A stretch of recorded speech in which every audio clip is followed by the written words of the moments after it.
প্রিয় শিক্ষার্থীবৃন্দ, রাজবাড়ী সরকারি কলেজ কর্তৃক আয়োজিত আজকের এই ভার্চুয়াল ক্লাসে সবাইকে স্বাগতম। রাজবাড়ী সরকারি কলেজ বিভিন্ন বিষয়ের উপরে ভার্চুয়াল ক্লাসের আয়োজন করছে, যেখানে অবদান আছে আমাদের কলেজের সুযোগ্য অধ্যক্ষ স্যার, উপাধ্যক্ষ স্যার এবং শিক্ষক পরিষদের সম্পাদক।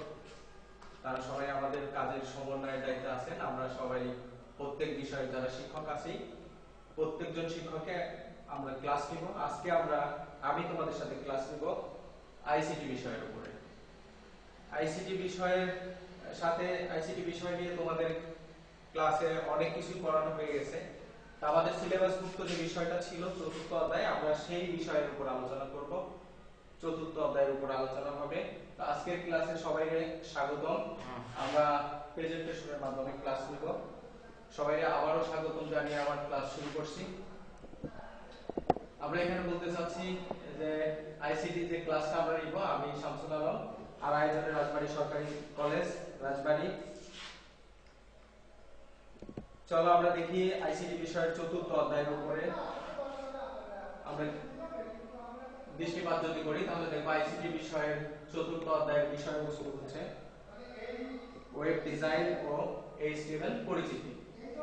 অংশ আমরা যদি দেখি, তাহলে এখানে আমরা দেখতে পাচ্ছি এটা হচ্ছে ওয়েব ডিজাইন, আর পরের অংশ এইচটিএমএল পরিচিতি। অর্থাৎ চতুর্থ অধ্যায়ে দুইটি বিষয় একসাথে নিয়ে আছে, যার প্রথম অংশ হচ্ছে ওয়েব ডিজাইন, পরের অংশ এইচটিএমএল পরিচিতি। চলো আমরা দেখি প্রথম অংশের মধ্যে কি কি আছে, সেখানে আমরা আলোকপাত করব।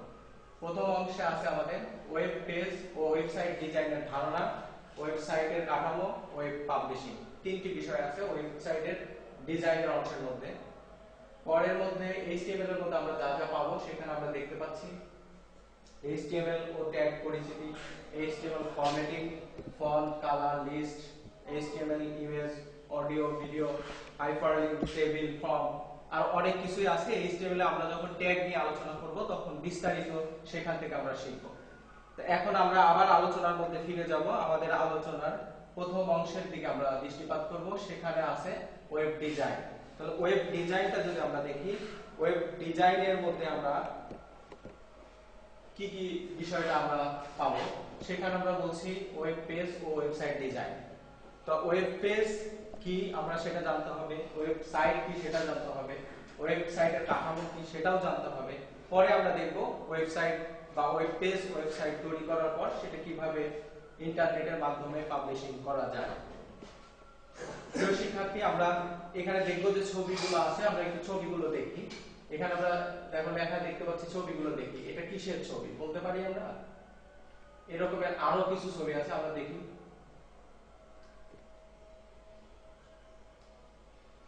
আসলে আমাদেরকে বলতে হবে এগুলো কিসের ছবি। এগুলো আসলে একটি ওয়েব পেজের ছবি, আসলে ওয়েবসাইটের একটি পেজের ছবি। আমরা যে কয়েকটি ছবি তোমাদেরকে দেখিয়েছি, এগুলো কোন ওয়েবসাইটের একটি পেজের ছবি বা প্রথম পেজের ছবি। প্রথম পেজকে ওয়েবসাইটে বলা হয় হোম পেজ, যেটা আমরা ভেতরে গেলে পাবো। তাহলে চলো আমরা আলোচনায় ফিরে যাই। ওয়েব পেজ বলতে কি বোঝায় আসলে? ওয়েব পেজ কি, তা আমরা যদি দেখি ওয়েব পেজ আমরা আগে শিখবো, তারপর ওয়েব পেজ কয়েকটা একসাথে দিয়ে ওয়েবসাইট তৈরি করব। ওয়েব পেজ হচ্ছে এক ধরনের ডকুমেন্ট, এখানে লেখা আছে। আমরা যে লেখাগুলো আসবে সেখানে আসলে বোল্ড করা লাল কালি দিয়ে যে শব্দগুলো আছে সেগুলোর উপর বেশি দৃষ্টিপাত করব, কারণ এটুকুই মূল কথা বা কিওয়ার্ড। আমরা বলছি এক ধরনের ডকুমেন্ট, যেই ডকুমেন্টটা ব্রাউজার রান করতে পারে, অর্থাৎ ব্রাউজারের উপযুক্ত কোনো ডকুমেন্টকে আমরা বলতে পারি ওয়েব পেজ। আসলে ওয়েব পেজের যদি আমরা বিস্তার সংজ্ঞার মধ্যে যাই, তাহলে আমরা বলতে পারি যে ইন্টারনেটের সাথে সংযুক্ত বিভিন্ন দেশের সার্ভারে রাখা ফাইলকে ওয়েব পেজ বলা হয়। অর্থাৎ আমরা যে পেজটা তৈরি করব, ব্রাউজার যেটা রান করতে পারবে, সেই পেজটা আবার কোথায় রাখতে হবে সেটা অবশ্যই কোনো না কোনো সার্ভারে থাকবে। পৃথিবীর যে কোনো সার্ভারেই তুমি তোমার ওয়েবসাইটের পেজ বা ওয়েবসাইট রাখতে পারো। তাহলে এবার আমরা দেখবো যে ওয়েব পেজ তো জানি, তাহলে ওয়েব পেজে কি কি থাকতে পারে বা ওয়েব পেজের মধ্যে কি আমরা পাইতে পারি। তো সেখানে যদি আমরা দেখি, তাহলে আমরা এখানে দেখি বা ওয়েব সাইটের বিষয়বস্তু বলি বা ওয়েব পেজের বিষয়বস্তু বলি, কি হতে পারে।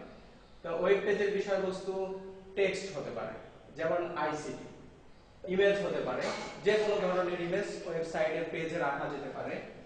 অডিও হতে পারে।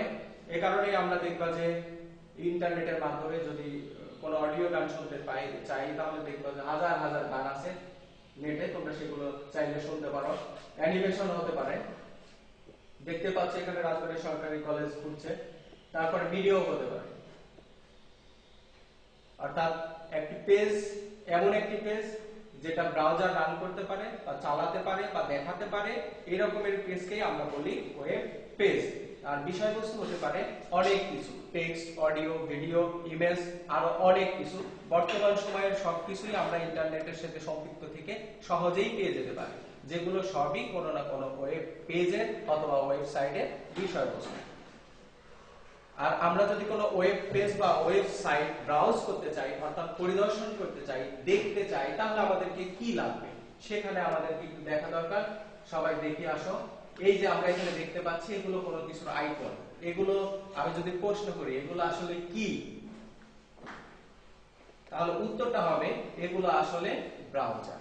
এগুলো আসলে ব্রাউজার, অর্থাৎ আমরা ওয়েব পেজকে যেখানেই রাখবো, যে সার্ভারে রাখবো, সেগুলো কেউ যদি দেখতে চায় তাহলে তাকে অবশ্যই কোনো ব্রাউজারের সহায়তা নিতে হবে। কোনো ব্রাউজারের সহায়তা ছাড়া সে কোনো কিছু দেখতে সক্ষম হবে না। তাহলে ব্রাউজার কি?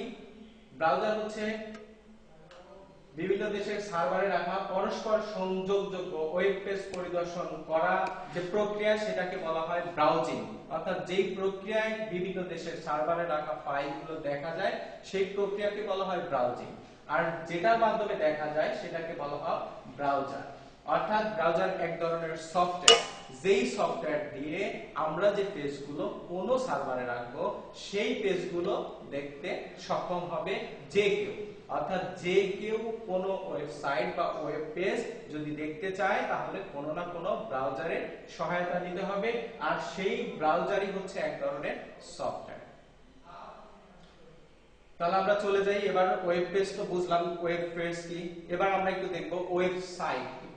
এখানে একটা ছবি আসছে, ইমেজ আসছে, তোমরা দেখতে পাচ্ছ কয়টি পেজ আছে। এখানে যদি আমি প্রশ্ন করি যে এখানে কয়টি পেজ আছে, আসলে এখানে এই অংশে একটা পেজ আছে, মাঝে আরেকটি পেজ আছে এবং এই পাশে আরেকটি পেজ আছে। সব মিলে আসলে এখানে মোট 3টি পেজ আছে। আসলে এখানে আমরা বলছি কয়েকটি ওয়েব পেজের সমষ্টি। কয়েকটি ওয়েব পেজের সমষ্টিকে কি বলা হয়? ওয়েবসাইট বলা হয়। আসলে এখানে কয়েকটি পেজ আছে, দ্যাটস মিন একাধিক পেজ আছে। একাধিক পেজের সমষ্টি বা প্রেজেন্টেশনকে আমরা বলবো ওয়েবসাইট। এবং ওয়েবসাইটে প্রথমে ঢুকলেই যে পেজটা আসবে সেটাকে বলা হয় হোম পেজ। সেটাকে হোম পেজ বলা হয়। একাধিক পেজের সমন্বয়ে তৈরি হয় ওয়েবসাইট। ওয়েবসাইট তৈরি করার জন্য আমাদের আসলে লাগবে হচ্ছে একাধিক পেজ। আর একাধিক পেজ তৈরি করলেই আমরা একটি সমন্বয় করে একসাথে সুন্দর করে গোছালো ভাবে একটি কাঠামোর মধ্যে তৈরি করতে পারবো সুন্দর একটি ওয়েবসাইট। আমরা প্রথমে যে ইমেজগুলো দেখিয়েছিলাম তোমাদের, ministry of education, national university, আরো আরেকটা ই-বুকের ইমেজ আমি তোমাদেরকে দেখিয়েছি, সবগুলো আসলে কোনো অবকাঠামো বা কাঠামোতে সাজানো, যে জন্য সবগুলো একসাথে সুন্দরভাবে তারা উপস্থাপন করতে সক্ষম হয়েছে। তাহলে এই সুন্দরভাবে সাজানো বা উপস্থাপন করতে গেলে আমাদেরকে জানতে হবে ওয়েব ডিজাইন কি। তাহলে আমরা এবার এখানে দেখব ওয়েব ডিজাইন কি। ওয়েব ডিজাইন হলো ওয়েবসাইটের পেজগুলো ব্রাউজারে ইউজারের নিকট কিভাবে প্রদর্শিত হবে, তার কালার কেমন হবে, ফন্ট কি হবে, পেজের কয়টি অংশ থাকবে, কিভাবে তা সাজানো থাকবে, সব কিছু একসাথে হচ্ছে ডিজাইন। অর্থাৎ কোন ওয়েব পেজগুলোকে তার দেখতে কেমন সুন্দর হবে না অসুন্দর হবে, কালারটা কেমন হবে। আসলে তোমরা তো ইন্টারনেট ব্যবহার করো, দেখো, ঢুকো ব্রাউজারের মাধ্যমে, সব ওয়েবসাইটে নিশ্চয়ই তোমার পছন্দ হয় না। নিশ্চয়ই কিছু কিছু ওয়েবসাইট তোমার অনেক বেশি ভালো লাগে, কিছু কিছু ওয়েবসাইট একদমই পছন্দ হয় না। তুমি সেখানে কোনো সময় ব্যয় করো না, অন্য কোনো ভিডিও বা অন্য কোনো ওয়েবসাইটে চলে যাও। কেন? কারণ হচ্ছে তার উপস্থাপন ভঙ্গি ভালো নয় বা সাজানোর কৌশলটা সুন্দর নয়, যা তোমাকে আকৃষ্ট করে না। এই কারণেই তুমি সেই ওয়েবসাইটে আর থাকো না।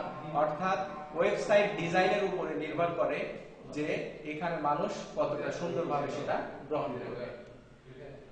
ওয়েবসাইট ডিজাইন আমরা বলছি, দেখো ওয়েব ডিজাইন মূলত ওয়েব পেজ তৈরিতে নিয়োজিত বিভিন্ন কার্যক্রমের সমষ্টিকে বোঝায়। একটি ওয়েবসাইটের যে সৌন্দর্য নির্মাণ কৌশল সেটি আসলে ওয়েব ডিজাইন। আমি একটু আগে বলছিলাম যে আসলে তোমার কেন ভালো লাগে, কোনটা ভালো লাগে, কোনটা ভালো লাগে না, এটা নির্ভর করে ডিজাইনের উপর। অর্থাৎ যে যত সুন্দর করে ডিজাইন করবে তার ভিডিওটা, তার ওয়েবসাইটটা তত সুন্দরভাবে উপস্থাপিত হবে এবং যে কেউ অ্যাকসেপ্ট করবে, গ্রহণ করবে। আমরা অন্যভাবে বলতে পারি ওয়েবসাইট তৈরির নান্দনিকতা মানে সৌন্দর্য বোধ, যেটা নান্দনিকতাকে বলা হয় ওয়েব ডিজাইন। আজান দিচ্ছে তো, আমরা একটু পরে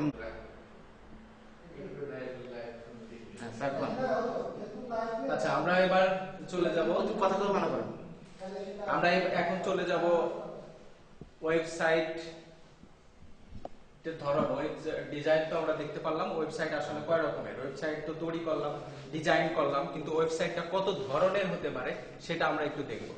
আমরা জানি ওয়েবসাইট আসলে দুই রকমের। একটা হচ্ছে স্ট্যাটিক ওয়েবসাইট, যেটা হচ্ছে স্থির। স্ট্যাটিক শব্দের অর্থ হচ্ছে স্থির।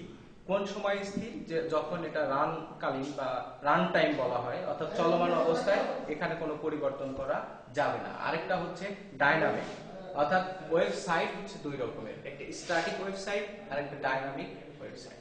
তো আমরা যদি দেখি স্ট্যাটিক ওয়েবসাইট বলতে কি বোঝায়, তাহলে যে সকল ওয়েবসাইটে ডেটার মান লোডিং বা চালু করার পর পরিবর্তন করা যায় না, অর্থাৎ যেটা শুধু HTML ল্যাঙ্গুয়েজ দিয়ে তৈরি করা, সেটাকে আমরা বলতে পারি স্ট্যাটিক ওয়েবসাইট। আর ডাইনামিক ওয়েবসাইট সেটাই যেখানে আমরা HTML ভাষার সাথে আরো অন্যান্য ভাষা ব্যবহার করে আপডেট, বর্তমান সময়ে সবচেয়ে সুন্দর যে ওয়েবসাইটগুলো আমরা দেখি সবগুলোই ডাইনামিক ওয়েবসাইট। অর্থাৎ ওয়েবসাইটগুলো যখন তৈরি করা শুরু হয়, প্রথম দিকে আমাদেরকে ছিল স্ট্যাটিক ওয়েবসাইট, পরবর্তীতে বর্তমান যুগের বেশিরভাগ ওয়েবসাইট বা বলা চলে প্রায় সব ওয়েবসাইটই হচ্ছে ডাইনামিক ওয়েবসাইট। এই কারণে আমাদের সবারই পছন্দ হয় যে কোনো ওয়েবসাইটে ঢুকলে একটার চেয়ে আরেকটা আরো বেশি সুন্দর মনে হয়। আর এটা ডিপেন্ড করে হচ্ছে ওয়েবসাইটগুলো ডিজাইন করার উপরে, অর্থাৎ যেই মানুষটা, যেই ইঞ্জিনিয়ারটা, যে সফটওয়্যার ইঞ্জিনিয়ার ডিজাইন করছে তার নান্দনিকতা বোধটাই আসলে ওয়েবসাইটকে সুন্দর করে ফুটিয়ে তোলে। তা আমরা দেখবো স্ট্যাটিক এবং ডাইনামিক ওয়েবসাইটের মধ্যে পার্থক্য দেখব। আমরা যদি দেখি যে static, dynamic. Static web page হচ্ছে কন্টেন্ট নির্দিষ্ট, অপরিবর্তিত, অর্থাৎ একবার করার পরে সেটা রান টাইমে আর পরিবর্তন হয় না। আর যেটা আমরা বলছি ডাইনামিক ওয়েবসাইট, অর্থাৎ HTML ভাষার সাথে আরো অন্যান্য ভাষা দিয়ে তৈরি করা ওয়েবসাইট, সেটা রান টাইমেও পরিবর্তিত হতে পারে। অর্থাৎ রান টাইমে যেটা পরিবর্তিত হয় সেটাকেই আমরা বলছি ডাইনামিক ওয়েবসাইট। আরো কিছু বৈশিষ্ট্য আছে, আমরা এক নজর করে দেখে নিই। অর্থাৎ স্ট্যাটিক ওয়েবসাইট কখনো ডেটাবেস কানেক্টিভিটি ব্যবহার করে না, ডাইনামিক ওয়েবসাইটে ডেটাবেস কানেক্টিভিটি ব্যবহার করে। এটা তুলনামূলক বেশি নিরাপদ, অর্থাৎ এখানে তো পরিবর্তন করার সুযোগ একদমই কম, এই জন্য এটা নিরাপদ। আর এখানে অ্যাপ্লিকেশন সফটওয়্যারের মাধ্যমে এটা যে কোনো সময় আপডেট করা যায়, এই জন্য এটা হচ্ছে কম নিরাপদ। সরাসরি রান করে, এটা অ্যাপ্লিকেশন ল্যাঙ্গুয়েজের মাধ্যমে রান করে। আমরা দেখতে পাচ্ছি, দেখো এইদিকে যে বৈশিষ্ট্য ঠিক তার বিপরীতটাই হচ্ছে ডাইনামিক ওয়েবসাইটের বৈশিষ্ট্য। চলো আমরা সামনে যাই, দেখি কি আছে। এরপরে আমরা পাবো হচ্ছে ওয়েব পোর্টাল। আমরা প্রথমে ওয়েব পেজ তৈরি করা শিখলাম, ওয়েবসাইট তৈরি করা শিখলাম। অর্থাৎ আমরা বললাম একটি পেজ ওয়েব পেজ বা ওয়েবসাইটের একটি পেজকেই ওয়েব পেজ বলা হয়। আবার একাধিক পেজ, অনেক পেজ একসাথে যখন সমষ্টি বা নান্দনিকতা দিয়ে তৈরি করা, সুন্দর করে উপস্থাপন করা কোনো সাইট, সেটাকে বলছি হচ্ছে ওয়েবসাইট। এবার আমরা দেখবো হচ্ছে ওয়েব পোর্টাল। তাহলে ওয়েব পোর্টাল হচ্ছে সেটাই যেখানে বাইরে থেকে তথ্য উপস্থাপনের সুযোগ থাকে, বাইরে থেকে তথ্য উপস্থাপনের সুযোগ থাকে। কোনো দেখো বিভিন্ন লিঙ্ক, কমেন্ট, সার্ভিস বা সেবার সংগ্রহ করার সুযোগ থাকে যখন কোনো একটি ওয়েবসাইটের মাধ্যমে, তখন সেটাকেই আমরা বলতে পারি ওয়েব পোর্টাল। যেমন বাংলাদেশ বাতায়ন, অর্থাৎ বাইরে থেকে তথ্য উপস্থাপনের, অর্থাৎ তুমি যেটুকু দেখতে পাচ্ছ তার বাইরে আরো অনেক তথ্য সেটার ভেতরে আছে, তুমি চাইলেই সেখানে প্রবেশ করতে পারবে। এর জন্য এটাকে আমরা বলছি হচ্ছে ওয়েব পোর্টাল। বর্তমান সময়ে ই কমার্স সাইটগুলো বেশিরভাগ পণ্যের বেচা কিনা হয়, এটু একটি ওয়েব পোর্টালের ওয়েবসাইট, ওয়েব পোর্টাল। আসলে ওয়েবসাইট না বলে আমরা এগুলোকে ওয়েব পোর্টাল বললেই ভালো হবে। এরপরে আমরা চলে যাব যে আমরা দেখতে পাইছিলাম ওয়েব ডিজাইনের তিনটি অংশ ছিল, ওয়েব পেজ এবং ওয়েবসাইট। পরের অংশ ছিল ওয়েবসাইটের স্ট্রাকচার। তো দেখো এখানে আমরা একটা স্ট্রাকচার দেখতে পাচ্ছি। এটা কিসের স্ট্রাকচার? এটা নিশ্চয়ই তোমরা সবাই বুঝতে পারছো, এটা একজন মানুষের স্ট্রাকচার। তো মানুষেরও যেমন স্ট্রাকচার আছে, ঠিক ওয়েবসাইটেরও স্ট্রাকচার আছে। তো ওয়েবসাইটের স্ট্রাকচার গুলো আমরা দেখব কি কি ধরনের ওয়েব স্ট্রাকচার আছে এবং তার ব্যবহারগুলো আমরা দেখব। আমরা এখানে যদি দেখতে পাই, এগুলো এখান থেকে জানতে পারবো ওয়েবসাইটের কাঠামো কি এবং বিভিন্ন ধরনের কাঠামো বা স্ট্রাকচার ব্যবহার করতে শেখা পারবো। কি ধরনের স্ট্রাকচার কোথায় ব্যবহার হয় সেটা আমরা এখন জানতে পারবো। অর্থাৎ যে অবকাঠামোতে একটি ওয়েবসাইটের সকল তথ্য উপস্থাপন করা হয় তাকে বলা হয় ওয়েবসাইটের কাঠামো। একটি ওয়েবসাইটের কাঠামোতে বিভিন্ন ধরনের পেজ থাকে। আমরা একটু আগেই বলেছি যে কয়েকটি ওয়েব পেজের সমষ্টিকে বলা হয় ওয়েবসাইট। এখন সেখানে আমরা আবার ফিরে আসি। দেখো আমরা বলছি যে বিভিন্ন ধরনের পেজ থাকে, অর্থাৎ একটি ওয়েবসাইটে বিভিন্ন ক্যাটাগরির পেজ থাকে। সেটাকে আমরা সাধারণত তিনটা পর্যায়ে ব্যাখ্যা করতে পারি। প্রথম পেজ, অর্থাৎ প্রথমে ওয়েবসাইটে ঢুকলেই যে পেজটি আমরা পাবো সেটার নাম হচ্ছে হোম পেজ। তারপরে হোম পেজের সাথে লিংক করা যে পেজগুলো থাকে সেটাকে আমরা বলবো মেইন সেকশন পেজ বা মূলধারার পেজ। তার সাথে আমরা আরো পাবো হচ্ছে তার নিচে যেগুলো পাবো সেটাকে আমরা বলছি উপধারার পেজ বা সাবসেকশন পেজ। এখানে দেওয়া আছে, আমরা একটু দেখে নেই। হোম পেজ, মূলধারার পেজ, উপধারার পেজ। যেমন আমরা এখানে ব্যাখ্যাটা করব, এটি একটি ওয়েবসাইট। আমরা জাতীয় বিশ্ববিদ্যালয়ের ওয়েবসাইটে ঢুকলে প্রথমে এই পেজটি আসে, এই জন্য এই পেজটার নাম হচ্ছে হোম পেজ। অর্থাৎ পুরো এই পেজটা প্রথমে আসছে, এই জন্য এটা জাতীয় বিশ্ববিদ্যালয়ের ওয়েবসাইট শো করছে। এটার নাম হচ্ছে হোম পেজ। দেখো এখানে একটা বার আছে, এই বারটার মধ্যে বিভিন্ন জিনিস আছে, এগুলো যা সেটাকে আমরা বলছি মূলধারার পেজ। অর্থাৎ হোম পেজে তারা ভাগ করছে কোন সাইটে কি আছে, এক একটা সাইটকে তারা আলাদা করছে। এখানে বলছে হোম, এখানে ইউনিভার্সিটি, এখানে অ্যাফিলিয়েটেড কলেজ, একাডেমিক্স, রেজাল্ট, আরো অনেক কিছু রাখছে। আরো অনেক কিছু তুমি চাইলে তোমার ইচ্ছে মতো সাজাতে পারো। তাহলে এই বিষয়টাকে বলা হবে মূলধারার পেজ। আর মূলধারার পেজের ভিতরে ঢুকলে তুমি যে পেজগুলো দেখতে পাবে, একাধিক বা অনেক পেজ আছে, সেগুলোকে বলা হয় উপধারার পেজ। ওয়েবসাইটের বৈশিষ্ট্য অনুযায়ী ওয়েবসাইটের কাঠামোকে নিম্নোক্ত ভাবে সাজানো যায়। আমরা দেখতে পাচ্ছি চারটি স্ট্রাকচার: মেনু, হায়ারার্কিস বা ট্রি স্ট্রাকচার। অর্থাৎ মেনু যে স্ট্রাকচার, হায়ারার্কিস সেই একই স্ট্রাকচার এবং তার আরেকটি নাম আছে, সেটার নাম হচ্ছে ট্রি স্ট্রাকচার। অর্থাৎ একটি স্ট্রাকচারের তিনটি নাম। এরপরে আছে linear structure, network structure, hybrid structure. আমরা ধারাবাহিকভাবে চারটি স্ট্রাকচারই আলোচনা করব। প্রথম আছে তাহলে মেনু, হায়ারার্কিস বা ট্রি স্ট্রাকচার। আমরা সেটা একটু দেখে নেই। এই কৌশল ব্যবহার করে ওয়েবসাইটকে বিভিন্ন অংশে ভাগ করা হয়ে থাকে, যাতে ভিজিটর সহজেই বুঝতে পারে কোন অংশে তার ঠিক প্রয়োজনীয় বিষয়টা রয়েছে। অর্থাৎ যেই কারণে সে ওয়েবসাইটে প্রবেশ করছে, সে হোম পেজে যেই বুঝতে পারে যে আসলে তার প্রত্যাশিত বা কাঙ্ক্ষিত পেজটি কোথায় আছে। এই ধরনের স্ট্রাকচারকে বলা হয় ট্রি, হোম, ট্রি বা মেনু স্ট্রাকচার বা হায়ারার্কিস স্ট্রাকচার। এই কৌশলে ওয়েব পেজগুলোকে এমন ভাবে লিংক করা থাকে যাতে এগুলো বিভিন্ন শাখায় ভাগ করা থাকে। যেমন ইয়াহু ওয়েবসাইটটি এই কৌশল ব্যবহার করে বিভিন্ন অংশে ভাগ করে রাখছে। আমরা জানি অনেক পরিচিত yahoo.com, তারা তাদের ওয়েবসাইটটি তৈরি করছে হচ্ছে মেনু স্ট্রাকচারের মাধ্যমে। তো মেনু স্ট্রাকচারের কাঠামোটা আমরা এখানে দেখে নেই। দেখো কত সুন্দর করে দেওয়া যাচ্ছে। প্রথম যে ওয়েবসাইটে ঢুকলে যে একটি পেজ আসে সেটার নাম হচ্ছে হোম পেজ বা মেইন পেজ। এরপরে এর সাথে যা আছে, দেখো আমরা এটাকে বলছি হোম পেজ বা ইন্ডেক্স পেজ। এরপরে বলছি মেইন পেজ বা সাব সেকশন, মেইন সেকশন। এখানে আমরা বলছি দেখো হোম পেজের সাথে আছে 5টি পেজ। এই 5টি পেজের সাথে আবার প্রত্যেকেরই আরো অনেক পেজ আছে, একাধিক পেজ আছে, এগুলোকে বলা হয় সাব সেকশন বা উপধারার পেজ। এটাকে আমরা যদি আরেকটু অন্যভাবে দেখাতে চাই তাহলে এভাবে দেখাতে পারি। যেমন রাজবাড়ী গভর্নমেন্ট কলেজের ওয়েবসাইটে তোমরা যদি ঢুকো, তাহলে প্রথমে ঢুকলে যে পেজটা পাওয়া যাবে সেটার নাম হবে হোম পেজ। ওয়েবসাইটে ঢুকলে নিশ্চয়ই নেভিগেশন বারে তোমরা আরো অনেক কিছু দেখতে পাবা, যেমন about us, departments, faculty members, admission, result, আরো অনেক কিছু থাকতে পারে। তাহলে এগুলোকে আমরা বলছি হচ্ছে মূলধারার পেজ। আর মূলধারার পেজের ভিতরে গেলে তুমি যা পাবা সেটাকে বলা হবে উপধারার পেজ। আমার মনে হয় তোমরা সবাই বুঝতে পারছো যে মেনু হায়ারার্কিস বা ট্রি স্ট্রাকচারটা কেমন হবে এবং দেখতে কেমন হবে, তার বৈশিষ্ট্য কেমন হবে। এরপরে আমরা চলে যাব দ্বিতীয় লিনিয়ার স্ট্রাকচার। লিনিয়ার স্ট্রাকচার যদি আমরা দেখতে চাই তাহলে এটা সকল ক্ষেত্রে নয়। যত আমরা একটি টেস্ট তোমাদেরকে দেখিয়েছিলাম যেখানে ইবুক একটি ওয়েবসাইট ছিল, অর্থাৎ যখন কোনো বইয়ে তুমি পড়বা তখন এক পেজ থেকে সামনের পেজে যেতে হয়। আবার যদি মনে হয় যে পূর্বের পেজে ফিরে আসবো, সেখানেও ফিরে আসতে হয়। ওই ধরনের পেজগুলোতে নেক্সট, প্রিভিয়াস অথবা টপ বটম এই ধরনের বিষয়গুলো দেওয়া থাকে, যার মাধ্যমে ভিজিটর সহজেই এক পেজ থেকে আরেক পেজে যেতে পারে অথবা পূর্বের পেজে ফিরে আসতে পারে। অর্থাৎ দেখো, যখন কোন ওয়েবসাইটের বিভিন্ন পেজ ভ্রমণকে একটি নির্দিষ্ট ক্রম অনুসারে সাজানো থাকে, অর্থাৎ ধারাবাহিক পর্যায়ক্রমে একটির পর একটি, সেটাকে আমরা বলছি লিনিয়ার স্ট্রাকচার। যেমন শিক্ষামূলক বই তোমরা যদি পড়তে চাও তাহলে সেই পেজগুলো অনলাইনে যত শিক্ষামূলক ওয়েবসাইটের বই পাবা সবই ম্যানুয়াল লিনিয়ার স্ট্রাকচারের মাধ্যমে তৈরি করা। এরপর আমরা চলে যাব লিনিয়ার স্ট্রাকচারের একটা বৈশিষ্ট্য দেখো দেখতে কেমন হবে। অর্থাৎ এটা যদি হোম পেজ হয় বা প্রথম পেজ হয় তাহলে এইখান থেকে এই পেজে তুমি যেতে পারো। চাইলে এই পেজ থেকে আবার 3 নাম্বার পেজে পড়তে পড়তে চলে যেতে পারো, 4 নাম্বার পেজেও পড়তে পড়তে যেতে পারো। এভাবে সামনে তোমার যত ইচ্ছে পেজে যেতে পারো।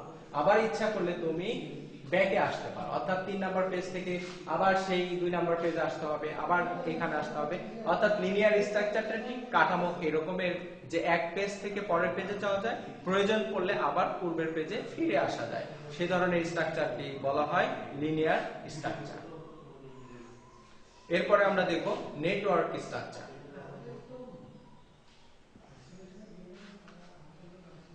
সবগুলো ওয়েব পেজের সাথেই সবগুলো লিংক থাকে, অর্থাৎ আমরা জানি যে প্রথমে ঢুকলে যে পেজটি পাবো, অনেকবার বলছি আবারও বলছি, সেটার নাম হচ্ছে হোম পেজ। এক পেজের সাথে যখন অন্যান্য সকল পেজের সাথে অন্যান্য পেজের লিংক থাকে, তেমন প্রতিটি পেজ তাদের নিজেদের সাথে মেইন পেজের লিংক থাকে। অর্থাৎ প্রত্যেকটি পেজের সাথে যেখানে সম্পৃক্ত সেখানটাকে আমরা বলবো এটা নেটওয়ার্ক স্ট্রাকচার ব্যবহার করে ওয়েবসাইটটি তৈরি হয়েছে। অর্থাৎ কোনো ওয়েবসাইটে যদি 10টি পেজ থাকে তাহলে প্রথমে ঢুকলে যে পেজটি তুমি পাবে সেটাকে বলা হবে হোম পেজ। হোম পেজ থেকে তুমি চাইলে 9 নাম্বার পেজে সরাসরি চলে যেতে পারবে, চাইলে সেখান থেকে আবার ফিরে আসতে পারবে। ঠিক একইভাবে যে কোনো পেজ থেকে তুমি যে কোনো পেজে যাওয়ার সুযোগ যদি কোনো ওয়েবসাইটের স্ট্রাকচারে থাকে তাহলে সেই স্ট্রাকচারটা হবে নেটওয়ার্ক স্ট্রাকচার। তা আমরা এখানে একটা ছবি দেখি, যেই ছবিটা দেখলেই বুঝতে পারবো যে এটা আসলে কি ধরনের হতে পারে। দেখো, এটা যদি হোম পেজ হয়, পঞ্চম পেজ, চতুর্থ পেজ, তৃতীয় পেজ, প্রথম পেজ, দ্বিতীয় পেজ, অর্থাৎ যে কোনো পেজ থেকেই যে কোনো পেজে সহজেই ভিজিটর যেতে পারে।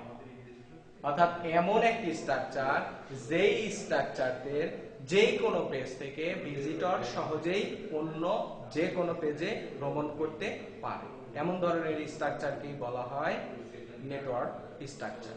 এরপরে আর একটি স্ট্রাকচার বাদ আছে যেটা আমরা দেখব, সেটাকে আমরা বলছি হাইব্রিড স্ট্রাকচার। হাইব্রিড বা কম্বিনেশন তোমরা খুব ভালো জানো, বর্তমান সময়ে বিভিন্ন ধরনের সবজি যেগুলোকে সবাই বলে হাইব্রিড সবজি। কেন? অর্থাৎ তার মূল জিনিসটা যেটা ছিল সেটা এখন আর নাই, এখানে অন্য কিছুর মিশ্রণ ঘটে গেছে। ঠিক একই ভাবে আমরা যদি ওয়েবসাইটের ক্ষেত্রে দেখি, আমরা যে 3টি স্ট্রাকচার আলোচনা করলাম, এই 3টি স্ট্রাকচার থেকে পছন্দ মতো নিজের তৈরি করে একসাথে 3টি স্ট্রাকচারকে একসাথে তৈরি করে যে স্ট্রাকচার তৈরি করা হবে সেটাকে বলা হবে হাইব্রিড বা কম্বিনেশন স্ট্রাকচার। অর্থাৎ আমরা এখানে বলছি দেখো, একাধিক কৌশল ব্যবহার করে ওয়েবসাইট। একাধিক কৌশল বলতে আমরা যে 3টি স্ট্রাকচার বললাম, menu structure, linear structure, network structure, এই 3টি স্ট্রাকচারের একাধিক অর্থাৎ একের অধিক স্ট্রাকচার একসাথে করে তৈরি করা যায় হাইব্রিড স্ট্রাকচার। তা হাইব্রিড স্ট্রাকচার লিঙ্কগুলো দেখো, যদি লিঙ্ক থাকে তাহলে উপর থেকে বাম দিকে দেওয়া হয় অথবা লিঙ্কগুলো নিচের দিকেও দেওয়া থাকতে পারে। অর্থাৎ এখানে হোম পেজে যে লিঙ্কগুলো দেওয়া থাকবে সেটা উপরে বাম পাশে থাকতে পারে, আবার অনেক সময় কোনো ওয়েবসাইটের নিচের দিকেও দেওয়া থাকে। আমরা একটু চিত্রটা দেখে নেই। চিত্রটা দেখো, এটা যদি হোম পেজ হয় তাহলে এখানে যদি আমরা ব্যাখ্যা করি, দেখো হোম পেজের সাথে যদি আমরা এই নিচের তিনটা পেজ ধরি তাহলে এইটা যদি হোম পেজ হয়, হোম পেজের সাথে যেটা থাকে এটা মেনু স্ট্রাকচারের ব্যাখ্যা যদি আমরা করি তাহলে এই home page C D E এই তিনটি পেজ একসাথে, তাহলে এটা হবে মেনু স্ট্রাকচার, এটা হবে মেনু স্ট্রাকচার। এরপর আমরা বলছিলাম লিনিয়ার স্ট্রাকচার। দেখো এখানে সি থেকে ডি তে যাওয়া যায়, ডি থেকে আবার সি তে ফিরে আসা যায়, অথবা ডি থেকে ই তে যাওয়া যায়, ই থেকে আবার ডি তে ফিরে আসা যায়। এই নিচের অংশটা তৈরি করা হয়েছে লিনিয়ার স্ট্রাকচারের মাধ্যমে। ঠিক একই ভাবে আমরা যদি এখানে দেখি মাঝে এ আছে, বি আছে, এবার দেখো হোম পেজের সাথে বি এর একটা সংযোগ আছে, এর একটা সংযোগ আছে, এর সাথে আবার ডি এর সংযোগ আছে, এর সাথে সি এর সংযোগ আছে। ঠিক একই ভাবে বি এর সাথে ই এর সংযোগ আছে, বি এর সাথে ডি এর সংযোগ আছে। অর্থাৎ আমরা যে অ্যারো চিহ্নগুলো দেখতে পাচ্ছি এই চিহ্নগুলো দিয়ে এটা নিশ্চিত হওয়া যায় যে এটা নেটওয়ার্ক স্ট্রাকচারের একটি বৈশিষ্ট্য। তাহলে আমরা যদি এই ধরনের কোনো ওয়েবসাইট তৈরি করি যেখানে তিনটি স্ট্রাকচার মিলে একটি স্ট্রাকচার হয়েছে তাহলে সেটা হবে হাইব্রিড স্ট্রাকচার। অর্থাৎ এই চিত্রের মধ্যে আমরা দেখতে পাচ্ছি তিন ধরনের স্ট্রাকচার আছে। এক, মেনু স্ট্রাকচার বা hierarchies structure, linear structure, network structure. আমরা তিনটি স্ট্রাকচারকে একসাথে করে এই চিত্রটা দেখিয়েছি যেখানে আমরা বলছি যে হাইব্রিড স্ট্রাকচার। তাহলে আমরা আজকে প্রিয় শিক্ষার্থীবৃন্দ, আমরা আজকে চতুর্থ অধ্যায়ে ওয়েব পেজ, ওয়েবসাইট এবং ওয়েবসাইটের কাঠামো এই বিষয়গুলো নিয়ে আলোচনা করলাম। তোমরা বাড়িতে থাকো, ভালো থাকো, সুস্থ থাকো, এই কামনায় শেষ করছি। এর পরের ক্লাস পরের অংশ থেকে আমরা শুরু করব। আল্লাহ হাফেজ।